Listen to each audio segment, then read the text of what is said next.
In today's video, we are covering 8 major news stories shaking the geopolitical world right now.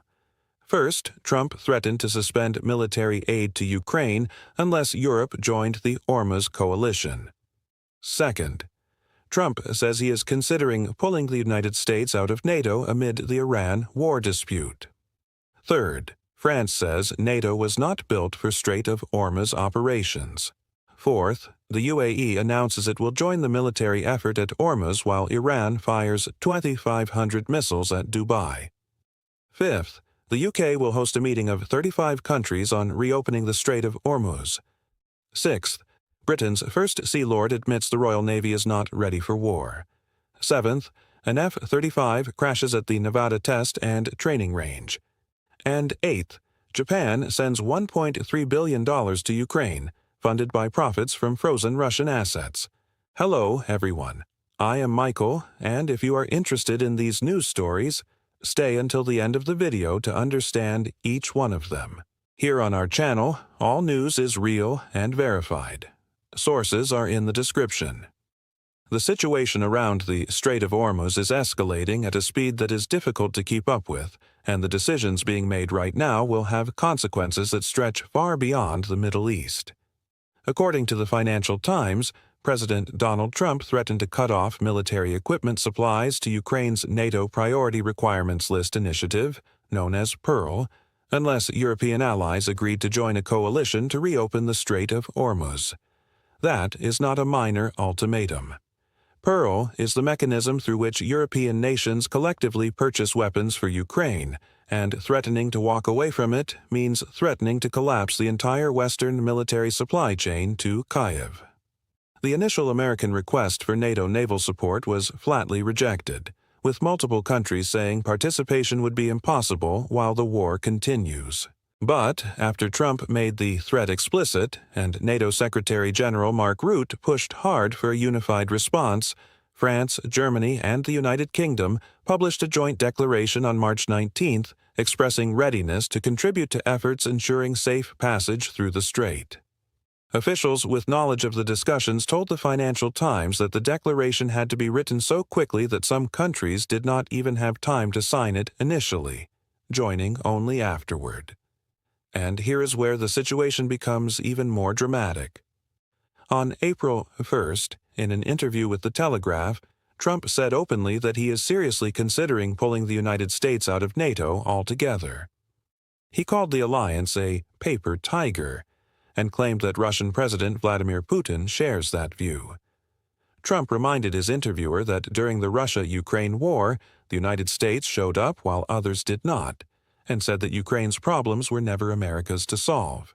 Matthew Whitaker, the U.S. ambassador to NATO, backed this up, saying that everything regarding American support for Europe is now on the table. European leaders responded quickly. UK Prime Minister Keir Starmer said Britain would act in its national interest regardless of the noise coming from Washington. Poland's Defense Minister Władysław Kosiniak-Kamysz warned bluntly that there is no NATO without the United States, but equally no strong United States without its allies.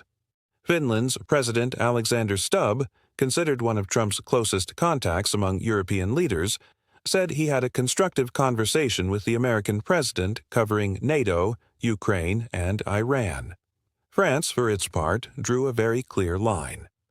French Deputy Defense Minister Alice Ruffo stated during a forum organized by Le Point that NATO was simply not designed for operations in the Strait of Ormuz, and that deploying the alliance there would violate international law.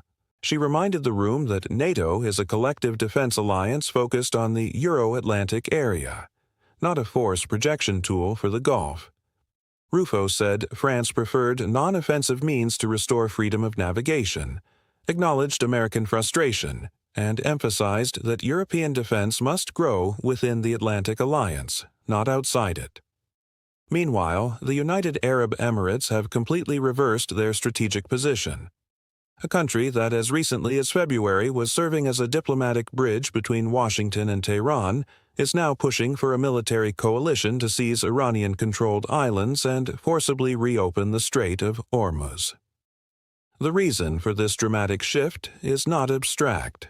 Iran has fired approximately 2,500 missiles, ballistic missiles, cruise missiles, and drones at the UAE, more than it has launched against any other country including Israel.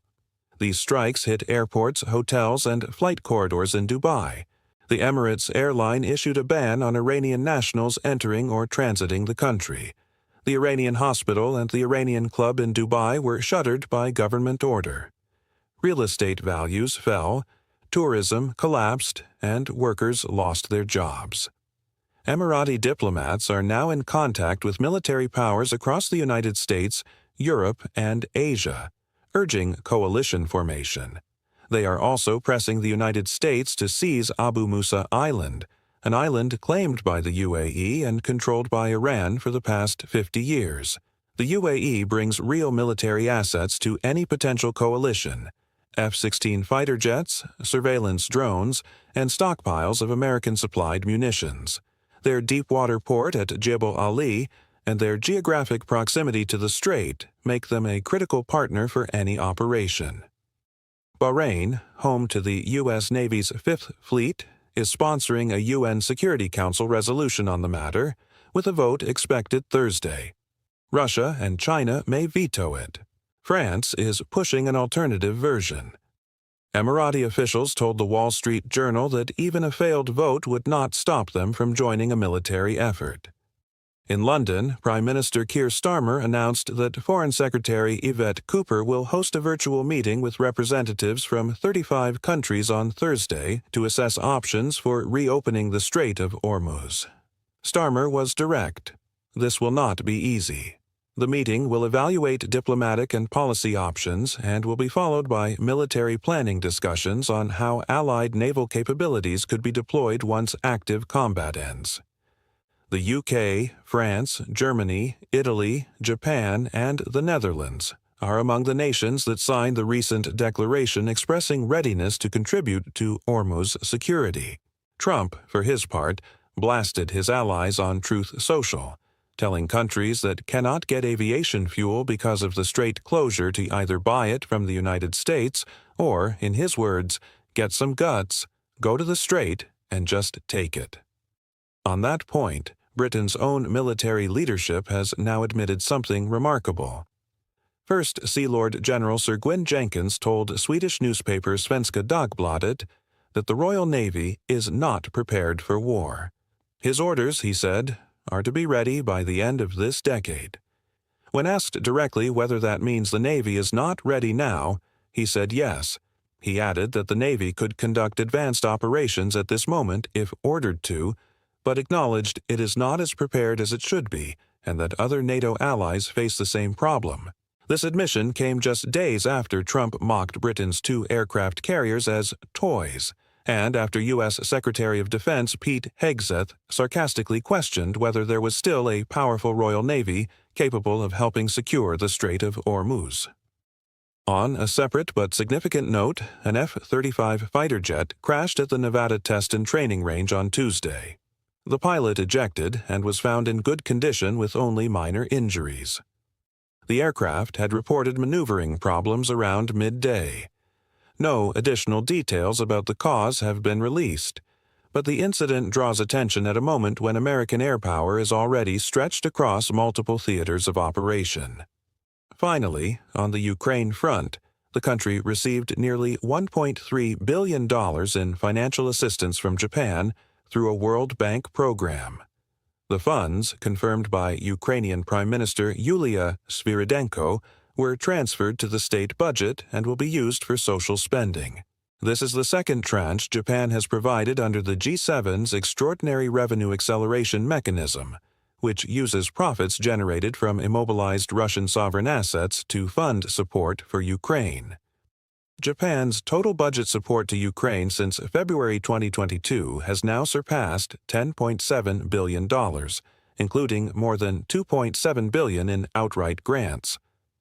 On the defense technology side, Japanese company Terra Drone has also invested in Ukrainian drone developer Amazing Drones to scale production of low-cost interceptor drones capable of neutralizing Shahed-type attack drones at speeds of up to 300 kilometers per hour.